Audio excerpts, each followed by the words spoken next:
الحمد لله الذي أبدى الأخلاق والأرضين والصلاة والسلام على من كان نبيا وآدم بين الماء والطين وعلى آله وأصحابه أجمعين أما بعد فأعوذ بالله من الشيطان الرجيم بسم الله الرحمن الرحيم قل لا أسألكم عليه أجرا إلا المودة في القربى صدق الله العظيم وبلغنا رسوله النبي الكريم۔ سب سے پہلے بارگاہ رسالت آپ صلی اللہ علیہ وسلم میں درود پاک کا ہدیہ پیش کریں اور پڑھیں۔ اللہم صلی علی سیدنا محمد الجود والکرم وآلہ بارک وسلم صلاۃ و سلاما علیک یا رسول اللہ صلی اللہ تعالی علیہ وسلم۔ حسب عادت حمد پاک کے چند اشعار سماعت فرمائیں۔ مالک ہے سب کا خالق یکتا صفات تیری، مالک ہے سب کا خالق یکتا صفات تیری، ہر عیب سے منزہ ہے پاک ذات تیری، ہر عیب سے منزہ ہے پاک ذات تیری، ہے صبح و شام تیری ہے دن و رات تیری۔ یا اللہ عز و جل ہے صبح و شام تیری ہے دن و رات تیری، کیا تعریف کر سکے گی یہ کائنات تیری۔ اور ہم سب کو بخش دینا ناز و کرم سے اپنے، یا اللہ عز و جل ہم سب کو بخش دینا ناز و کرم سے اپنے، اعلیٰ ہے ذات تیری اولیٰ ہے بات تیری۔ ایک مرتبہ اور درود پاک پڑھے صلی اللہ علیہ نبی الامی والی صلی اللہ علیہ وسلم، صلاۃ و سلام علیک یا رسول اللہ صلی اللہ علیہ وسلم۔ حصول برکت کے لیے نعتیہ غزل کے بھی چند اشعار سماعت فرمائے۔ بڑے لطیف ہیں نازک سے گھر میں رہتے ہیں،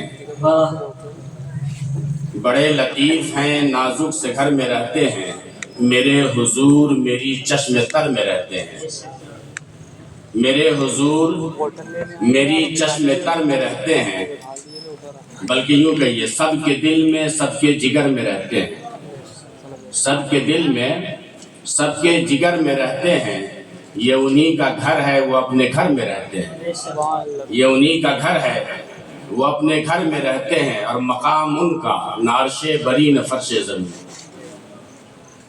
مقام ان کا نعرش بری نہ فرش زمین۔ اصل یہ شعر جو ہے ایک مسئلے کی طرف اشارہ کر رہا ہے۔ یہ حضور شیخ الاسلام کے نعتیہ غزل کی کچھ اشعار ہیں، اور اس شعر میں ایک مسئلہ ہے چھپا ہوا۔ مسئلہ کیا ہے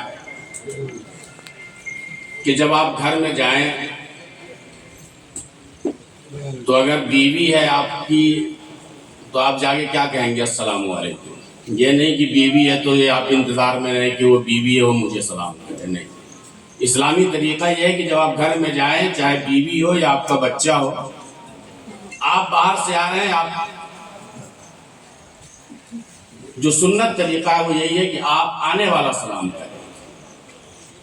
ماں باپ ہے تو بھی سلام کریں، بیوی ہے تو بھی سلام کریں، بچے ہیں تو بھی سلام کریں۔ لیکن یہ اس وقت ہے کہ جب گھر میں کوئی ہو، لیکن اگر گھر میں کوئی نہیں ہے تو پھر کس کو سلام کریں؟ مان کے چلیے کہ گھر میں تالا بند ہے، آپ ہی کے پاس چابی ہے، آپ نے چابی سے تالا کھولا، یقینی بات ہے کہ گھر میں کوئی نہیں، اب کس کو سلام کریں گے؟ تو فقہا فرماتے ہیں کہ آپ اپنے نبی کو سلام کریں۔ آپ کیا کہیں گے؟ السلام علیک ایھا النبی، نبی پاک صلی اللہ تعالی علیہ وسلم آپ کے سلام کا جواب دیں گے۔ اس شعر میں اسی بات کی طرف اشارہ ہے کہ مقام ان کا نعرش بری نہ فرش زمین، مقام ان کا نعرش بری نہ فرش زمین، وہ اپنے چاہنے والوں کے گھر میں رہتے ہیں، وہ اپنے چاہنے والوں کے گھر میں رہتے ہیں۔ اور یہ واقعہ ہے لباس بشر بھی دھوکہ ہے۔ حضور صلی اللہ علیہ وسلم لباس بشری میں دنیا میں تشریف لائے، یہ حضور کے لباس حقیقی نہیں۔ حضور کے تین لباس تھے، ایک لباس بشری جس لباس میں حضور آئے، اور ایک لباس ملکوتی تھا جس لباس کو پہن کر کے حضور صلی اللہ علیہ وسلم معراج پہ تشریف لے گئے، اور تیسرا لباس جو تھا وہ لباس حقیقی تھا،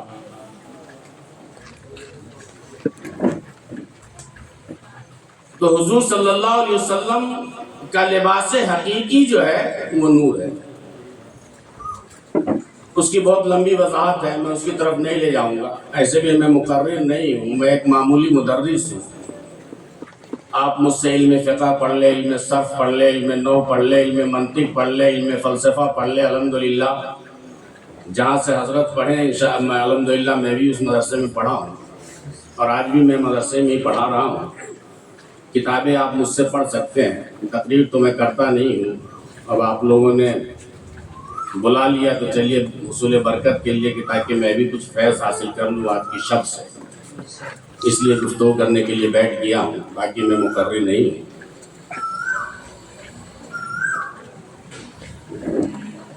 تو یہ واقعہ ہے، لباس بشر بھی دھوکہ ہے، چونکہ حضور کی حقیقت یہ نہیں ہے، حضور کی حقیقت کچھ اور ہے.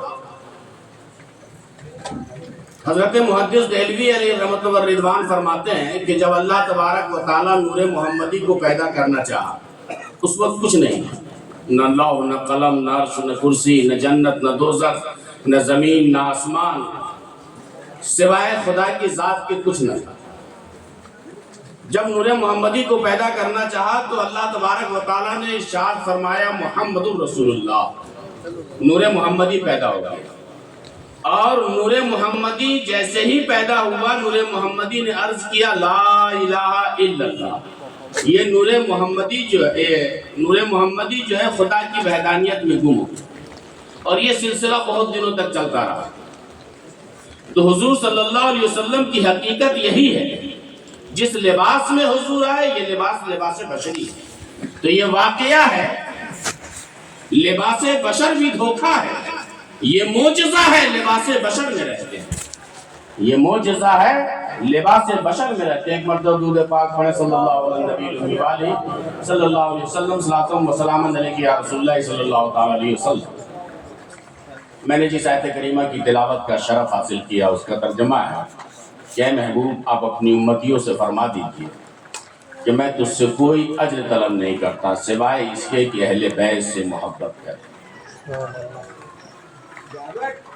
ابھی مفتی صاحب سے آپ نے تقریر سنی کہ اہل بیت کی محبت ایمان ہے، اور یہ حقیقت ہے. صحابہ کی محبت یہ بھی ضروری ہے.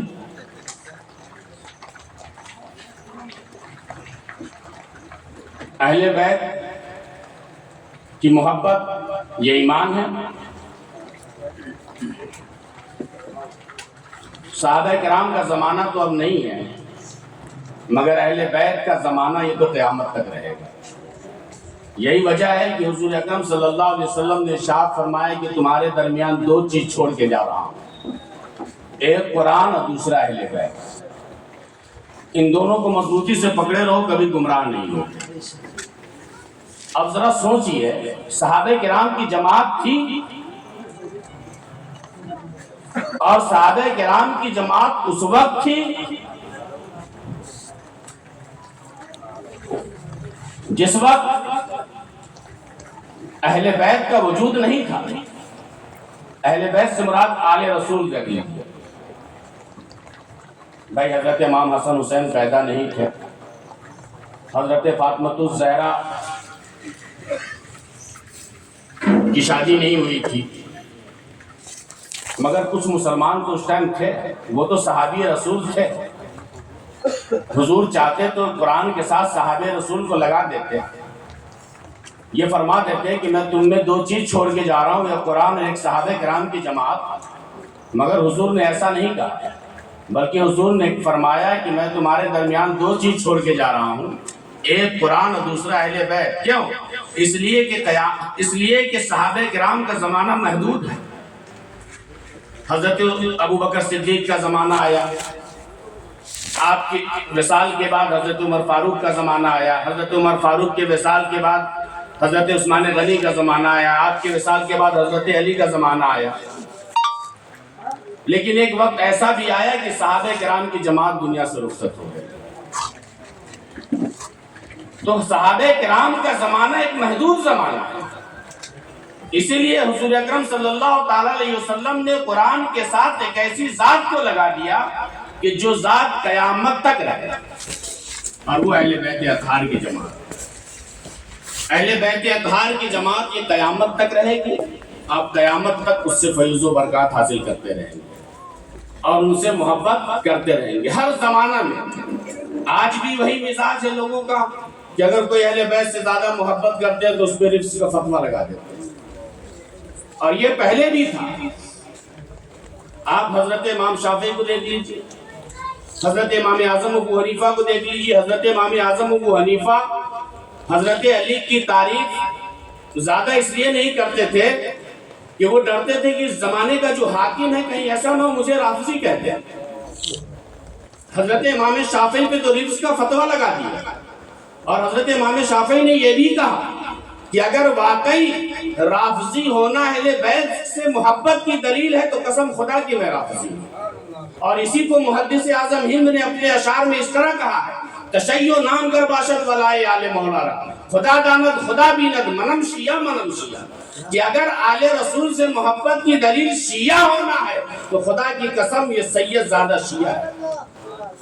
تو میرے اسلامی بھائیوں، میں طنز تو نہیں کہتا، لیکن یہ حقیقت میں آپ کے سامنے رکھنا چاہتا ہوں۔ آج بھی کچھ ہمارے اہل سنت والجماعت میں کچھ ایسے لوگ ہیں جو اہل بیت سے اگر آپ ان سے زیادہ محبت کریں گے تو آپ پہ رجس کا فتویٰ لگا دیں گے، اور بیچ میں کیا لے آئیں گے کہ یہ صحابہ کرام کی توہین کرتے ہیں۔ میں کہتا ہوں کہ وہ سنی ہی نہیں ہوگا جو صحابہ کرام کی توہین کرے گا۔ بھائی آپ ہاشم میاں نے حضرت امیر معاویہ کی شان میں ایک کتاب لکھی ہے، اور یہ میں اس وقت کی بات بتا رہا ہوں کہ 1983 یا 84 میں جب میں جبل پور میں پڑھتا تھا تو اس وقت آپ کی کتاب حضرت امیر معاویہ کی شان میں آ چکی تھی۔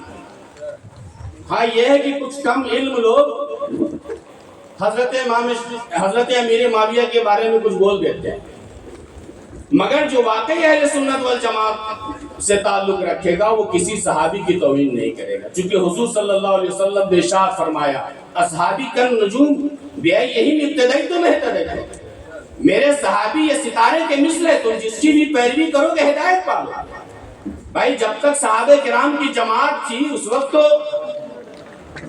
صحابہ کرام کی لوگ پیروی کرتے تھے، جب ائمہ مجتہدین کا زمانہ آیا تو لوگ ائمہ مجتہدین کی پیروی کرنے لگے، ان کے مسلک پہ چلنے لگے، جس مسلک کو مسلک امام اعظم ابو حنیفہ کہتے ہیں، مسلک امام شافعی کہتے ہیں، مسلک امام حنبل کہتے ہیں، اور انہی مسلک کو اب مسلک اعلیٰ حضرت کہا جا رہا ہے۔ یہ صرف حنفی مسلک کو مسلک اعلیٰ حضرت نہیں کہا جائے، یہ جتنے بھی اہل سنت والجماعت کے مسلک ہے، چاہے وہ امام شافعی کا مسلک ہو، چاہے وہ امام حنبل کا مسلک ہو، چاہے وہ امام مالک کا مسلک ہو، یہ سارے مسلک مسلک اعلیٰ حضرت۔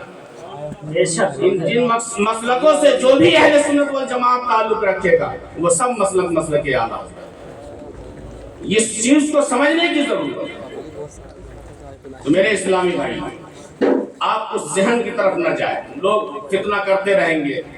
جب صحابہ کرام کے زمانے میں فتنہ ہوتا رہا، اگر اس زمانے میں اگر فتنہ ہو رہا ہے تو کون سی بڑی بات ہے؟ بس آپ اپنے ایمان کی حفاظت کریں، آپ اپنے ایمان کو بچائے رکھیں، آپ اہل بیت و اطہار سے بھی محبت کریں اور اپنے علماء اہل سنت والجماعت سے بھی محبت کریں۔ اہل سنت والجماعت کے علماء سے محبت بھی کرنا ضروری ہے۔ اگر کوئی عالم فاسق ہو جائے تو بھی اس کی تعظیم ضروری ہے۔ اسی طرح کوئی اہل بیت بولتے نہ سید زادہ ہے، نہ داڑھی ہے، نہ کچھ ہے، مگر آپ کو ان کی تعظیم کرنی ہے۔ میں اس واقعے کی طرف نہیں لے جانا چاہتا، بس آپ کے سامنے میں ایک بات رکھنا چاہتا ہوں کہ دنیا کی کسی بھی تاریخ میں یہ تاریخ نہیں ملتی کہ اپنے وقت کا امام اپنی پگڑی کو کسی مزدور سید کے قدم پہ رکھتا۔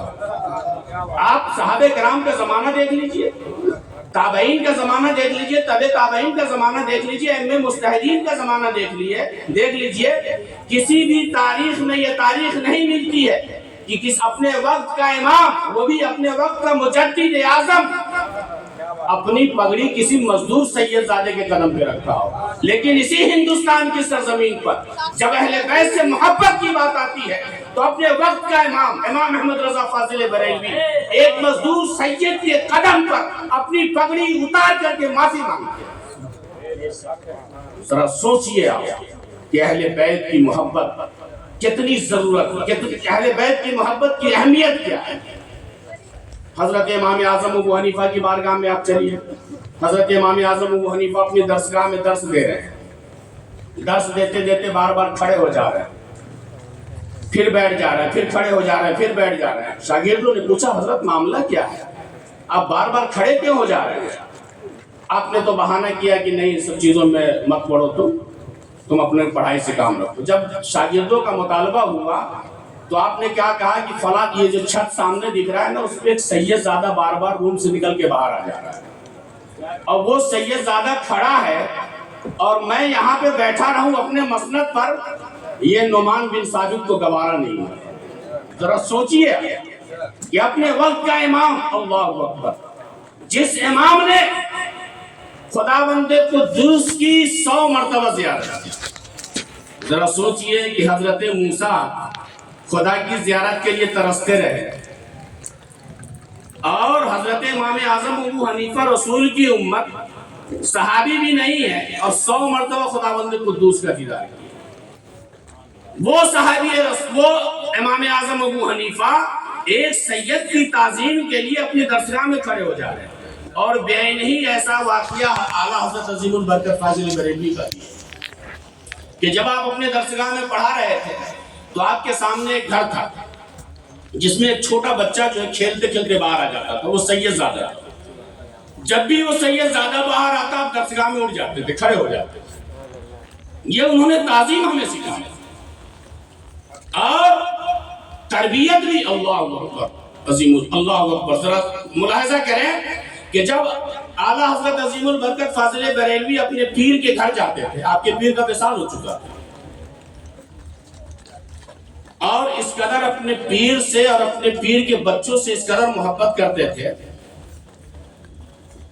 کوئی اس کا جواب نہیں تھا۔ ایک مرتبہ پہنچے تو یہ دیکھے کیا کہ ایک سید زادہ جو ہے آپ کے پیر صاحب کے یا تو پوتے رہے ہوں،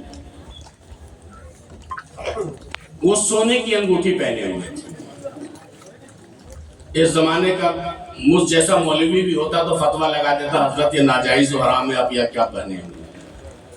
اللہ اکبر۔ اعلیٰ حضرت کی تربیت دیکھیے، اعلیٰ حضرت فرماتے ہیں سید زادہ آپ تو سخی ابن سخی کے گھر سے ہیں، آپ تو سخی ابن سخی کے گھر میں ہیں، آپ کے تو پورے خاندان سخی ہیں، ذرا یہ جو انگوٹھی آپ پہنے ہیں مجھے عنایت کر دیں، یہ انگوٹھی اس ناچیز کو عنایت کر دیں، آپ تو سخی ابن سخی ہیں، یہ انگوٹھی مجھے دے دیں۔ اتنا کہنا تھا کہ وہ سید زادہ جو ہے اپنی انگوٹھی نکال کر کے اعلیٰ حضرت عظیم البرکت فاضل بریلوی کو دیتے ہیں۔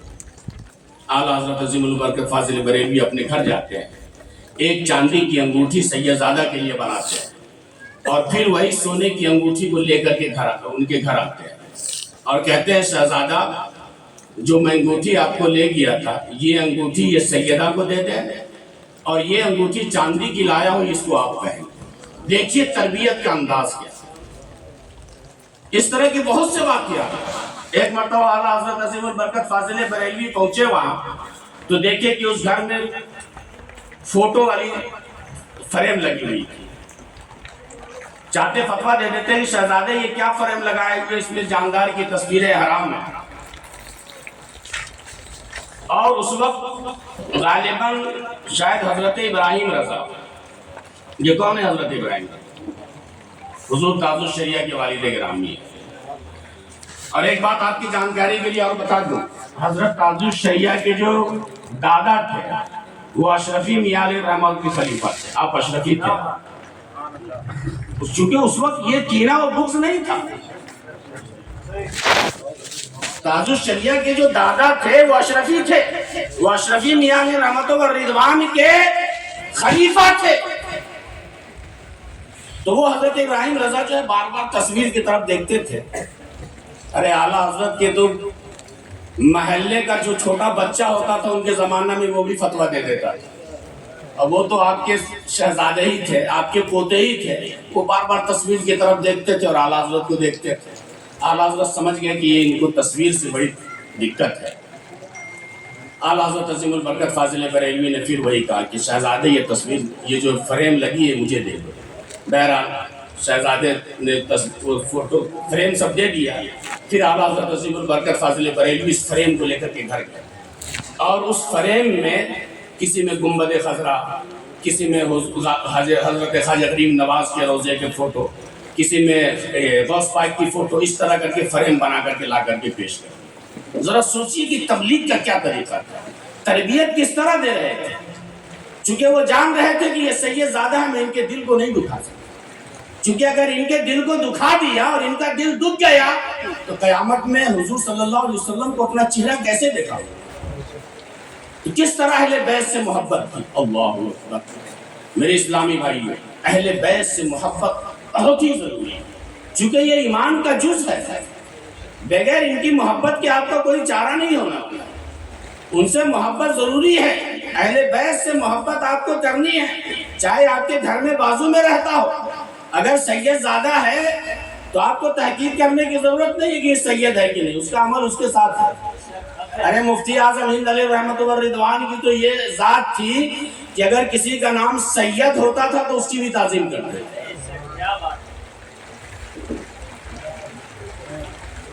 تو یہ تو وہ خاندان ہے. اعلیٰ حضرت عظیم البرکت فاضل بریلوی کی زندگی دیکھیے، صرف کتابی نہیں لکھا بلکہ پوری زندگی نبی کی محبت اور آل نبی کی محبت کی پوری زندگی صرف کر دی. حضرت اشرفی میاں علیہ رحمۃ والرضوان جب بریلی شریف سے گزرتے تھے تو اپنی خانقاہ میں کھڑے ہو جاتے تھے اور یہ روحانیت کی بات تھی.